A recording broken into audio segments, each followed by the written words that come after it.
Welcome to ASAP Elite First Team. Today's guest benefited from diligence and capitalizing experience. He agreed to enrich our audience with necessary basics of financial literacy.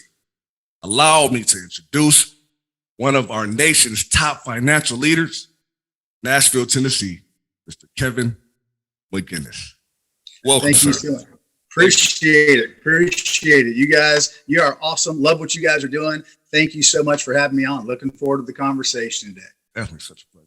Well, Kevin, one of the things that we would like to kind of get into is kind of like, a little bit of your background. I mean, you have some athletic background. You've done a lot of great things. How do you transition from being the athlete that you were in the arena that you were to get into financial services? How does that happen? That's a really good question. I grew up on a ranch, breaking and training horses. And when you're working on that kind of environment, going into rodeo is kind of a natural progression. And with our family, it wasn't an option. We were going to be a cowboy. You were going to ride bulls, whether you wanted to or not. And it ended up, I rode saddle broncs, bulls, team rope, and calf rope. Became an all-around champion doing that. Traveled the entire world. And yet, that's a shelf life kind of sport, like a lot of them are, right? Your body's going to take a lot of abuse. It's not if you're going to get hurt. It's how bad, how fast can you heal, and how fast can you get back on the field again. And so that's just, there is a shelf life to how long your body can kind of take that abuse. Love doing it. Absolutely just one of the most high adrenaline, most exciting things you can do.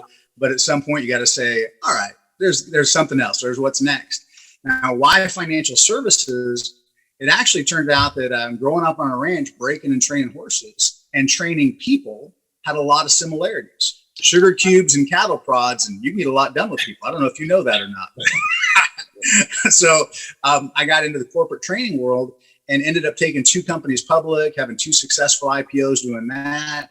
And also companies like Microsoft, Orbitz, Oracle, Hewlett-Packard all had me come in to revamp their training programs or executive leadership programs. And I was climbing the corporate ladder, and I finally reached that first promotion to vice president.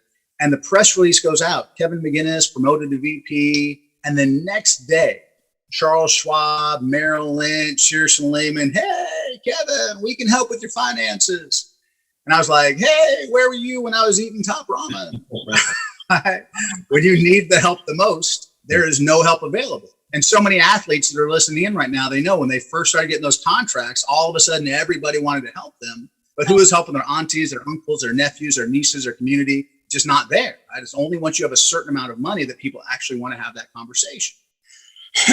And for me, it touched my heart because when I was 16, my dad passed away of a heart attack.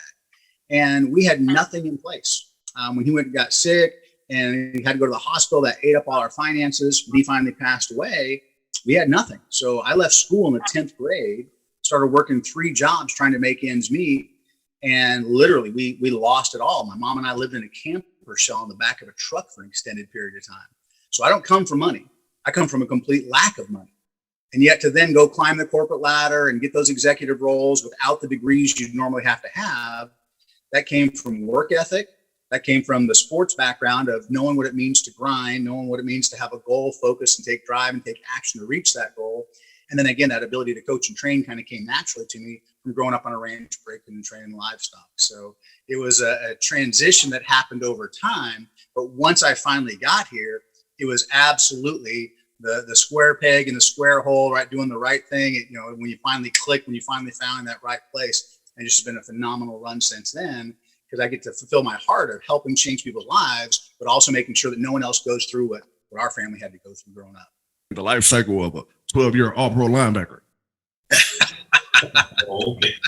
Yeah, sounds familiar, but let's get to the core of it. So I want to ask, what is your advice for families struggling with it takes money to make money mentality?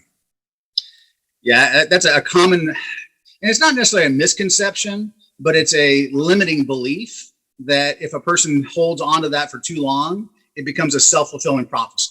That if that's whatever we choose to believe, if we hold on to that belief long enough, we'll start doing things and taking actions that prove that to be right. And the reality is, it doesn't take a lot of money to get started. And the analogy I always use is if I was going to be your fitness coach. Now, obviously, the two of you would not need me as your fitness coach. That would be a reverse of that conversation. But for the average person I'm talking to, I tell them, if I was going to be your fitness coach, you hire me. The first week you hire me, this is all I want you to do. Monday, Wednesday, and Friday, put on your tennis shoes, get in your car, drive to the gym, wave at me, and then go home. I don't even want you to get out of the car. I want you to get the habit of putting your tennis shoes on and getting to the gym. The next week, get out of the car, walk around the gym on the inside, get back in your car and go home. Don't even do a work. Because by that third day, you're going to trip over a weight. You're going to pick it up and put it on a rack. And now you're lifting weights. Right? But now we have the habit. The most important habit of all is getting your tennis shoes on and getting to the gym. Whether that gym is in your basement or your backyard or actually in a physical gym, it's that habit of putting your tennis shoes on and being a person of your word that when you tell yourself you're going to do something, you follow through and actually do it.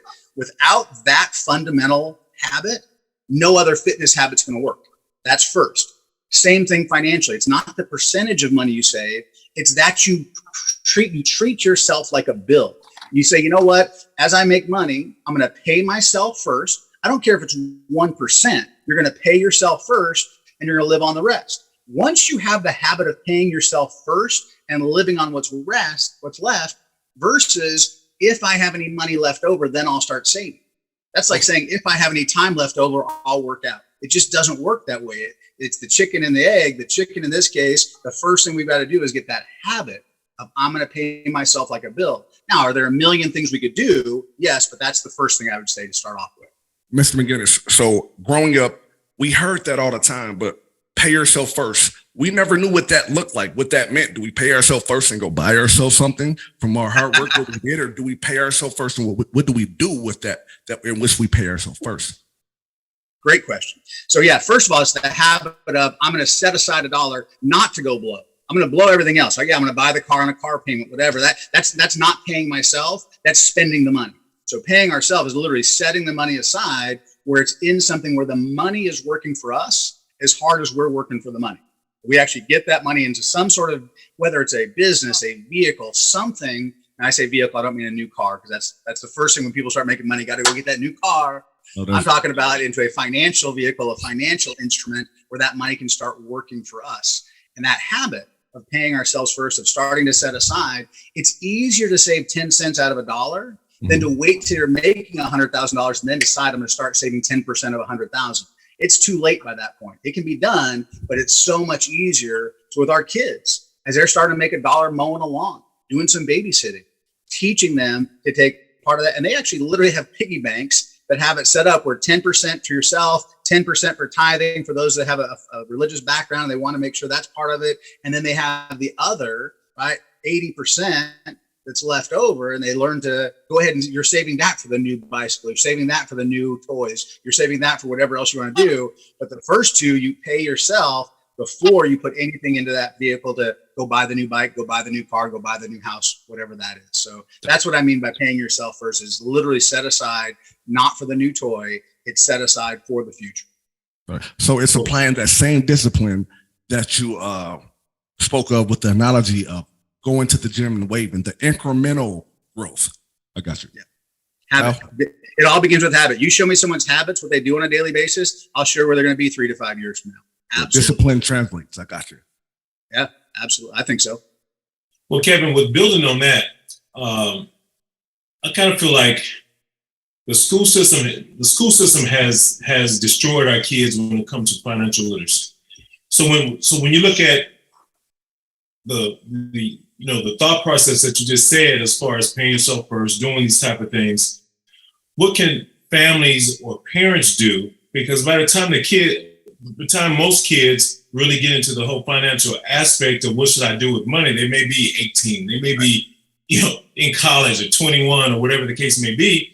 And all those bad habits have been built up, or spending and all those type of things. But what can, in your opinion, how can families or parents, circumvent that because they're not getting it in school? Right. The society is kind of set up for the worker, so to speak, as far as being able to, to kind of be in the workforce. Just go to the workforce and everything will be okay. But as far as that literacy mindset, to be able to give yourself the opportunity to build wealth and do all these type of things so that their lives are a lot better, so that their children's children won't fall into that same pattern. Great. Yeah, I know there's only 4 states in the country that have a requirement for financial education in their classrooms. And the reality is, and even there, when I talk to people from those states, they're like, really, I don't remember that growing up. That's a common question I ask people. Do you feel that when you went to school, that the school system did a great job teaching you about money, about how to retire early, how to be debt free, financially independent, how to get your debt paid off, how to own No, I've never had a person say, oh yeah, I got a great education on that. I got a world-class education. Even the ones who went into accounting, went on to, got their MBAs, went into higher levels of education. There is no structured curriculum. Think about it. If you're going to become a nurse, you go to nursing school. If you're going to become a medical doctor, you go to medical school. If you want to become wealthy, what school do you go to that teach you how to become wealthy? It just doesn't exist. There is not, which is just crazy when you think about it. We're only going to use money for the rest of our life. You think somebody would put a curriculum together to make sure that people knew how to get their money working for them. So great question. And the need is so huge. And again, that's why I felt so led once I got into this industry to be able to help people. So one of the first things though, is they actually did a study with kids. This study wouldn't work with me because I don't like marshmallows, but they did a study where they put a kid in a room and they put a marshmallow on the plate in front of the kid. And they had, tons of kids they did this with. And they said, here's the deal. We're going to leave the room. When we leave the room, you can eat the marshmallow if you want. You're not going to get in trouble if you eat the marshmallow. But if you wait until we come back, we'll give you 2 marshmallows. Now, do you want the 2 marshmallows? Oh yeah, the kid's like, I want the 2 marshmallows. All right, we're going to leave the room. You can eat it or you can wait. If you wait, we'll bring you 2.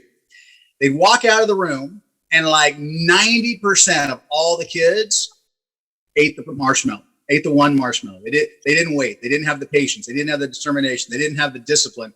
And finally, they came back and there's a small percent that actually waited for the second marshmallow.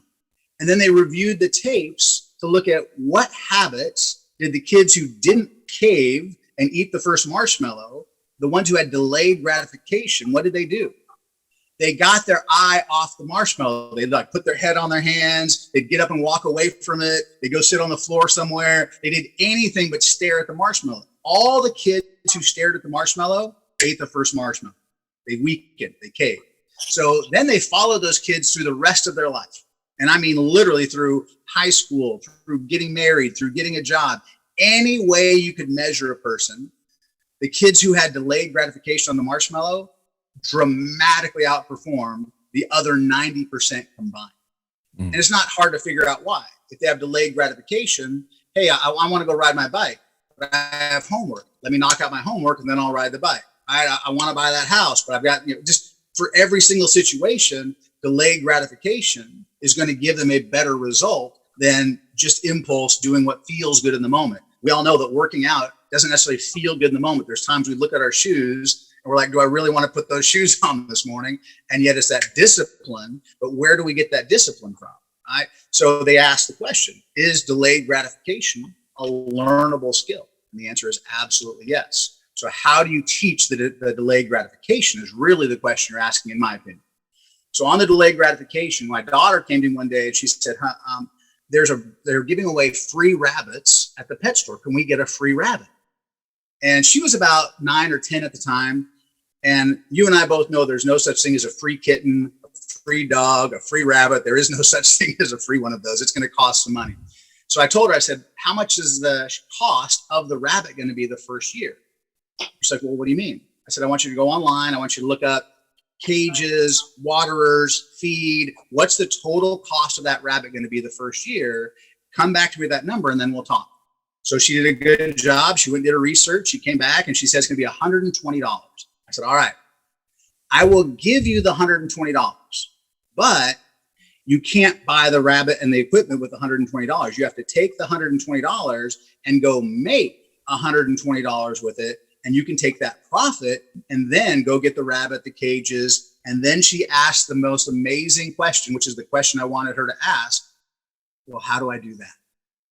And that was it, right? Now we're changing the thought process. We're changing the belief. We jumped online. We found some candy machines. She bought them on eBay, filled them up with candy, put one at my office, put it at a couple friends' offices. Next thing you know, about 3 months later, she's made $120 off of her candy machines that she bought on eBay, went with mom to Costco, filled them up with candy bars and little health bars and stuff. And now she's got this $120 in profit.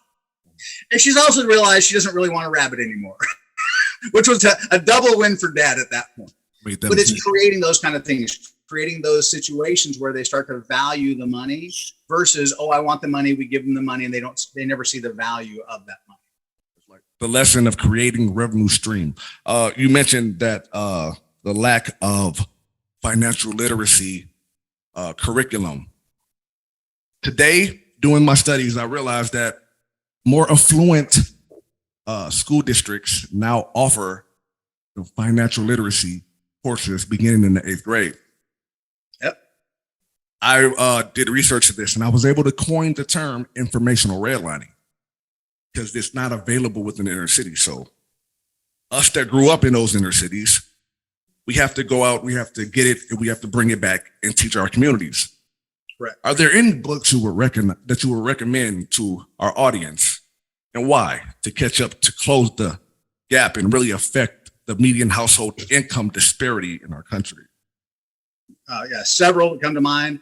And these, when I coach or mentor someone, I bring someone into business, these are some of the first books I have them read.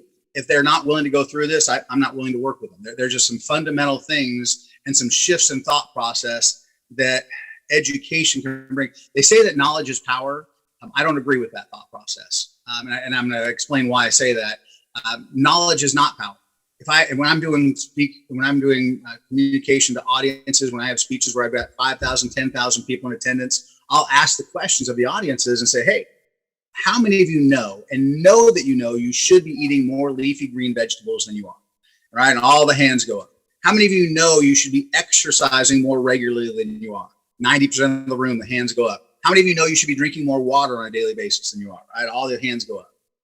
So if knowledge was power, and you know those things to be true, you would be doing those things. So it's not knowledge that's power.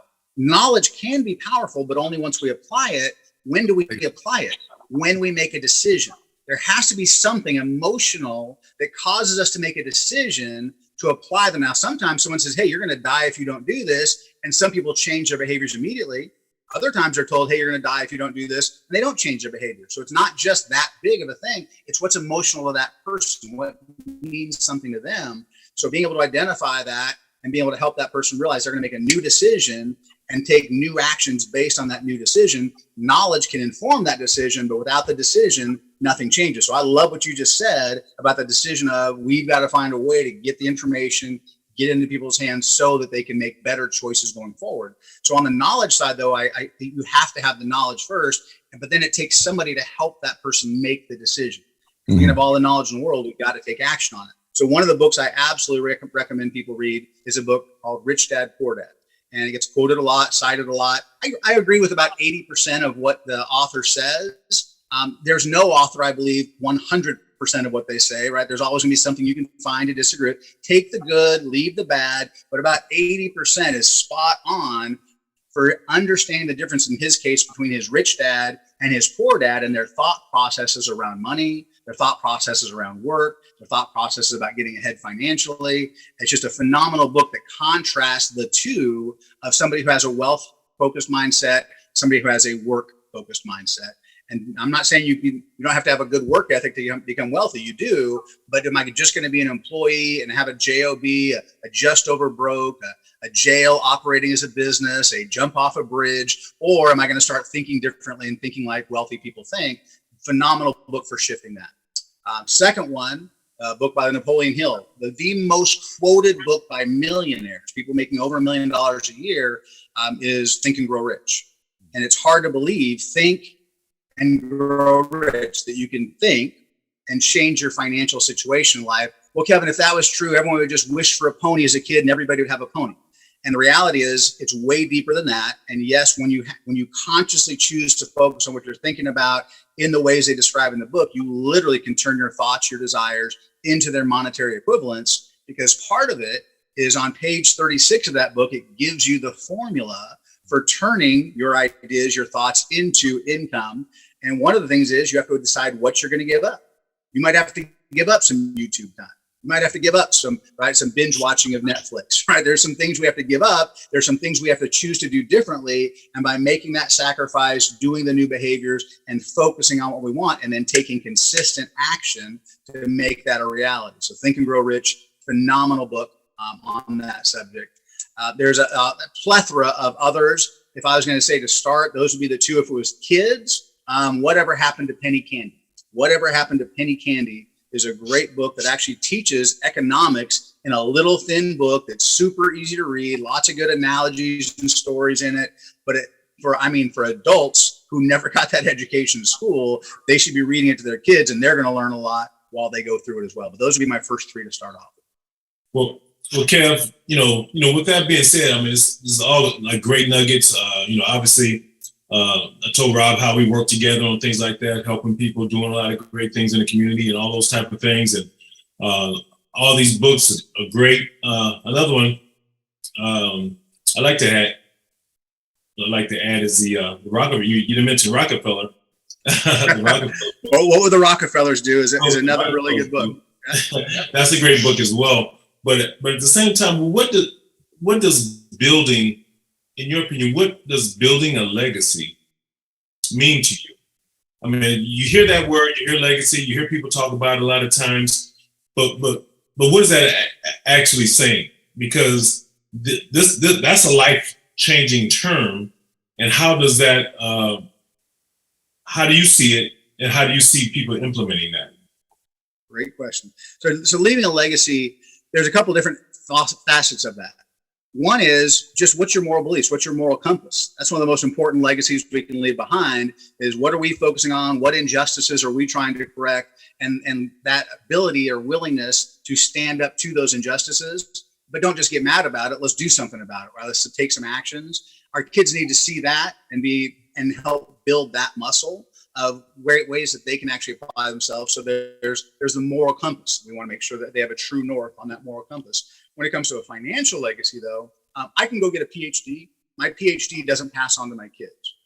Now, did I learn some more? Did I actually maybe create a bigger network? Did I learn how to learn by going through that? All those things should be very good, but it's not something I'm leaving as a legacy to my family. Instead, being able to make sure that there's a financial way for the family to continue. And the fact that you brought up What Would the Rockefellers Do, the big difference between the Vanderbilts and the Rockefellers they describe in that book. And there's another book, The Fall of Fortune's Children, about the Vanderbilts. Right now, they had a family reunion not too long ago, over 100 family members, not a millionaire among them, where the Rockefellers are still billionaires. And why? Because they created a legacy of not just transferring money, but they transferred the systems and the education with that money to where generationally the money got bigger and bigger, not smaller and smaller. And a lot of people think, well, that's great for them. They're billionaires. Well, no, you have both sides of the spectrum there. It didn't matter that both families had money. It's knowing the right things to do. So it doesn't matter if you're starting off with $100 in your savings account or $100 million in your savings account, being able to pass on money and the education with the right tools to make sure they're making the right decisions with that going forward. I don't want to leave a bunch of wealth behind, have my kids get it all at once, and they buy a Lamborghini or a McLaren, then they wrap it around a tree and all the money's gone. That's not transferring a legacy. That's just giving some money and no guidance on it. We want to make sure there's guidance and structure on how that money is passed on. Let's also make sure that one of my personal missions is to defund GoFundMe. We're sick and tired of seeing people pass the hat to people at church who are strapped financially also because that family had no financial planning in place, just like my family didn't. When my dad passed away, we had nothing in place to make sure a legacy passed on, but making sure things like life insurance are in place, making sure that there's financial accounts that are in place, that the money passes on, that when they pass away, that their obviously final expenses are taken care of. But let's make sure there's actual wealth that's transferring from generation. Let's create generational wealth instead of passing on generational curses. And it doesn't take a whole lot. There's very inexpensive ways to have some protection in place, but the reality is 70% of Americans are going to have some sort of long-term care issue: heart attack, stroke, cancer, diabetes, car wreck where they're laid up in the hospital for a period of time. What's your income protection strategy? If you can't go to work for a month, 2 months, 3 months, 6 months, at what point do you have to start liquidating things to just try and put food on the table for your family? So making sure there's some sort of income protection strategy in place that they're taking care of through 70% of all families are going to go through that type of situation. And there's just some simple tools when you sit down with a financial professional to identify how can we put a couple dollars away to make sure if something like that happens, our family's protected. And if I pass away as a breadwinner, that money passes on, but not just the money, the structure and the education of how to continue to grow that money, not just blow the money. From what I hear, it's kind of the mimetic system. It's how we handle the inheritance package. Totally. That's the most important. That's the key to it. To the generational wealth. That's what you're saying. You know, when it's cliche, isn't it? That the athletes make a bunch of money and then 80% file bankruptcy at some point. Right? You look at multi-million-dollar lottery winners, people who win millions of dollars in the lottery. 80% of lottery winners that win multi-million-dollar jackpots end up filing bankruptcy because they buy all the stuff. They can't afford the property taxes on it. They can't afford it. And next thing you know, it's all gone. A fool and his money are soon a party, right? The entourage is there and it all goes out the door. So yeah, not only passing the money on, but making sure there's structure in place to where they actually get to generationally continue to pass wealth on. Absolutely. Mr. McGinnis, what I've learned in my research, and you know, I share this every time that I can, that inheritance isn't just a one cog dynamic. It's a system. You know, you can't have one without the other. You can't have the financial without the knowledge, without the plan, without the blueprint, without the discipline and the drive to, you know, to keep it going and keep nurturing and keep producing harvest. And some controls in place, having some controls in place after you're gone that they can't get to it unless there's certain criteria that are met. You can have some trustees. What are trustees? They're just people who actually have your best interests at heart, your family's best interests. They can be family members or close family friends, but as the money passes on, they can be the trustees that there's a clear written documentation that says this is when someone can get money from this. If they show a high school diploma, they can get this certain amount of money per year. If they show a college degree, they can pull this much money out. If they want to start a business, as long as they show the business plan, the profit margin, when's that going to happen, they can take, right? So just having a structure in place. So even if I passed away tomorrow, as the money passes on, those structures and things are in place to make sure that that money just doesn't get blown day one. Absolutely, yes. This is a personal question, especially for my generation and, you know, people my age, you know, who are really you look like you're 20. You look like you're 20 years old. You're ripped. You're strapped. Man, looking good. So yeah, go on. Yeah, exactly. That group, that age group. Yeah. You know, what is one lesson that this industry has taught you that everyone should learn during those pivotal peak financial earning years? We've touched on it, and I'll layer another answer on top of that. First part is just the habit of putting aside money, paying ourselves first has to be number one. Without that, nothing else happens. Having professionals that have our best interests at heart, that there's different types of financial professionals out there, right? There's some that are, hey, they just want transactionally. Every time they can get you to move your money, they get paid on every one of those transactions. And the more they can get you to move and use your money, the more they're going to get paid. And they're getting paid whether your money is going up or whether your money is going down. They can be useful at times, but make sure that you have a balance in who you're working with, people who aren't just getting paid for all of those situations, right? So you want to have some professionals in your life to give you guidance. Every successful business person I know has professionals they work with for the areas that they have blind spots, scotomas, pieces that they can't see. Someone else has had the time, training, and temperament to learn that. I don't have to be the expert in all those areas. I want to learn a little bit about them so I know what I'm talking about, but I'm going to have some layers of expertise in there. So especially if someone does start making more money and they can afford to actually bring some of those professionals in, it's just like some of the professional athletes today spend over $1 million on their personal trainer, their nutrition trainer, right? Even though the team has those things, they have their own personal ones because they know their longevity on the field is determined by a professional in their life that can keep their body healthy enough and strong enough to be able to compete at that highest level. And if they don't have that, they're not going to be on the team anymore. So they're willing to take part of their own money and pay for those experts, even though they have the best trainers in the world as part of their team. They're layering their own money, putting their own skin in the game, be given that little bit of a boost, that little bit of an edge.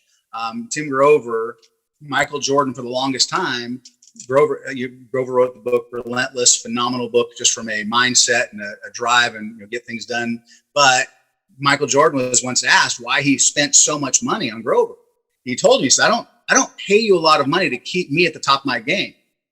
I pay you so much so you won't go train my competitors. I want you all to myself, right? So there is value in having those professionals to make sure you're making the right decisions. Well, as you move forward, Kevin, what are the things that you see that a lot of people struggle with now? Is it more or less the question of whether they're in debt or invest? Is it a question of, okay, I'm in debt, so how can I invest? So do you see a correlation between those two, or is it like you gotta take care of one before the other, or is there a way to those two can intertwine to still reach success down the road? Yeah, so a lot of people have been taught, hey, you want to pay off your debt, and once you're debt free, then start saving. I'm not a fan of that mindset. And there's different people on the radio and different podcasts, and they have their opinions on that. And again, a lot of what they say is good, but take the good, leave the bad. So one of the things that I always recommend for people is imagine a rowboat. If you're in a rowboat and one oar is pay off debt, and the other oar is I'm going to invest, I'm going to start saving and putting money aside and growing my net worth. If we take the investing oar out of the water and just row with the pay off the debt oar, well, if you're in a rowboat and you start paddling with one oar, what happens to your rowboat? You're gonna spin. We're going to spin around in circles. So how does that happen financially? Pay off debt, pay off debt, pay off debt. Ooh, big screen TV. Pay off debt, pay off debt, pay off debt. Oh, the transmission went out. Pay off debt, pay off debt, pay off debt. Oh, the kids need braces, right? And we never get around to putting the other oar back in the water because we never made that a priority. We never made that a commitment and a decision that we're always going to keep the investing oar in the water. So if we keep them both in the water, as we pay off a debt, we can always add a little bit more. Just like if we have the habit of going to the gym, we can add a little bit more weight. We can add a little bit more time. We can add a little bit more distance, right? So we can always adapt up. But if we don't have the first habit, we can't add to that habit. So keeping both oars in the water is it's not how much. I don't care if it's 1%. Everyone says 10%. You got to save 10% of your money. I don't care if this person's saving 1%. Let's start there. Let's keep that habit going. And then we can add to that as we go along, as we develop that. I'm going to be very candid here, especially with our audience and yourself. So at this moment, this is the direction that I decided to take because it was the quickest way. So I took, credit restoration, pay off debt, pay off debt, pay off debt, LLC, EIN, business credit. Use this personal credit in order to begin building that business credit. Before I get out of here, I wanted to bring that up, and if you could speak on that real quick and bless our audience with the words of affirmation. The floor is yours, sir. So absolutely. Now, again, getting out of debt is an amazing thing if we actually get out of debt. Now, should we be completely debt free? Debt freedom, say, I'm gonna have no debt in my life. Well, guess what? I have people who come to me all the time and they're like, I want to pay my house off. I want to pay my house off. I want to own my house free and clear. That is financially an inappropriate decision. Now, I know that's going to shock some people. It's going to cause a little bit of heartburn for some of your listeners, but here's the reality. There are accounts that are available where you can average 10% return with no risk, only up, never down. You can get guarantees on your accounts. So if I can have money making 10% on average consistently with no risk, and I have a house loan that costs me 3%. So I've got a 3% debt. I want to be debt free, but if I take my 10% money to pay off 3% debt, I'm losing the other 7%. Versus I take that extra $100 a month, $1,000 a month, whatever it is, and I take that instead of a 15-year loan and on a 30-year loan, I pay that extra $1,000 into my bucket that's averaging 10%.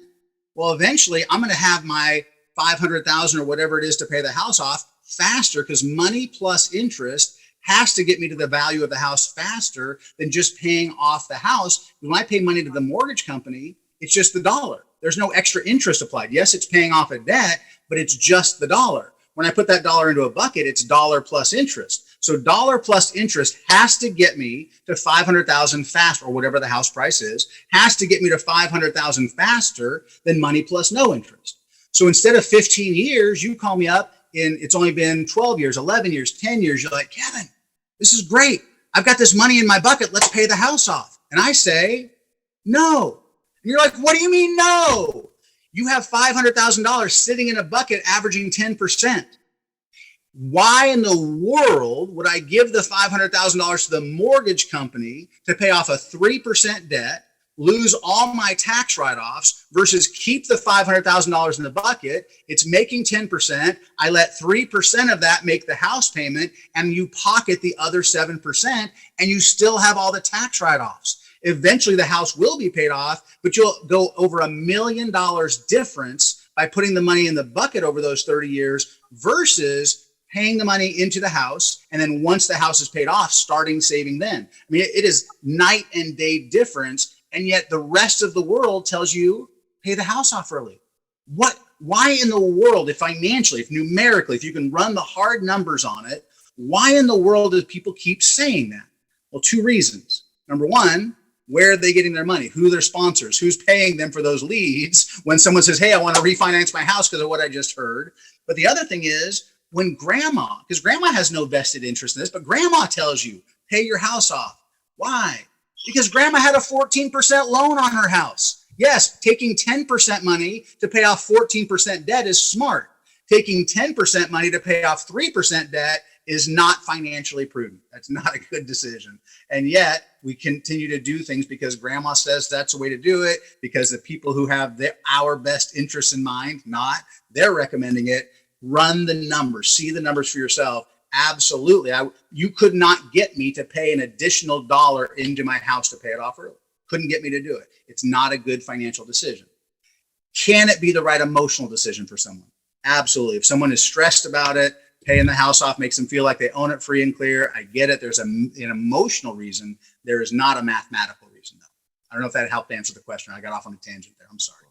Well, Mr. McGinnis, we really want to thank you, brother, for coming on, man, and like I say, enriching our audience, those who seek that knowledge. That's what our show is built for. That's what our platform is built for, to offset that informational red line. You know what I'm saying? You got to go it. along with that book, one-stop shop. And thank you. You did us a service here. We're grateful. My pleasure. I appreciate you having me on. Anything I can ever do for you guys, just let me know. Appreciate you. Hey, till next week. We'll see you later on ASAP First Team. Peace.